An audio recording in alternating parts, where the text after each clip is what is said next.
America అధ్యక్షుడికి అదే ట్రంప్కి తనకి international piece award కావాలి గింజిపోతున్నాడు కదా.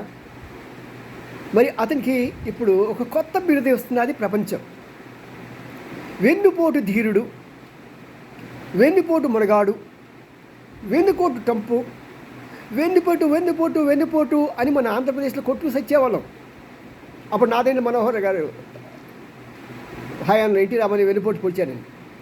ఇప్పుడు పాపం అతనికి ఎలా జ్ఞాపకం వచ్చిందో, ట్రంప్ పెద్దోడలేండి, అప్పటికి ఎన్టీ రామారావు ఉన్నప్పుడు ఆయన ఉంటాడు, నేనే ఉన్నాను ఆ వెన్నుపోటు సంఘటనలు. ఈయన ఉండడా అందులో రియల్ ఎస్టేట్లో సంపాదించి బ్రహ్మాండంగా హ్యాపీ ఏసీ రూమ్లో కావాల్సిన ఘనమైన ఆహారం తింటూ వాళ్ళు చాలా జాగ్రత్తగా కాపాడుకుంటారు. మనం ఏం చేస్తాం, కింద మీద పడి ఆ ప్రెస్ మీటింగ్కి వెళ్ళి ఈ ప్రెస్ మీటింగ్కి వెళ్ళి అక్కడ ఇచ్చే సమాచారం టీ తాగి నాన్న బాధపడుతూ ఉండేవాళ్ళం.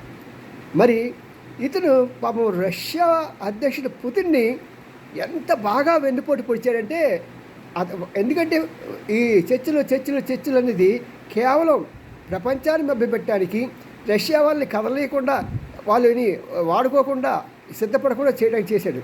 కానీ ఉక్రెయిన్కి తెలుసు ఇలా జరుగుతుందని, వాడు ఫుల్ రెడీగా ఉన్నాడు. దాని తోడుగా అమెరికా కూడా వాడి యొక్క సమస్తమైన శక్తియుక్తుల్ని ప్రయోగించి రష్యాని నాశనం చేద్దామని చూస్తున్నాడు. ట్రంప్ మీ కరెన్సీ మీద ఐ ట్రస్ట్ ఇన్ గాడ్ అని రాయడం కాదు, యూ షుడ్ ట్రస్ట్. నువ్వు ట్రస్ట్ చేయకపోతే నీ పనితే. దేవుడు భయపడు ట్రంప్. అలాగ ద్రోహాలు చేయటం, బ్యాక్ స్టాప్ చేయటం, ఇవన్నీ నమ్మక ద్రోహం చేయటం అసలు తగదు. మరి నీవు ఎలాగా నీ జీవితం ముగుస్తుందో మాకు అర్థం కాదు. పో అంతే, నేను అంతకనికే వాళ్ళం.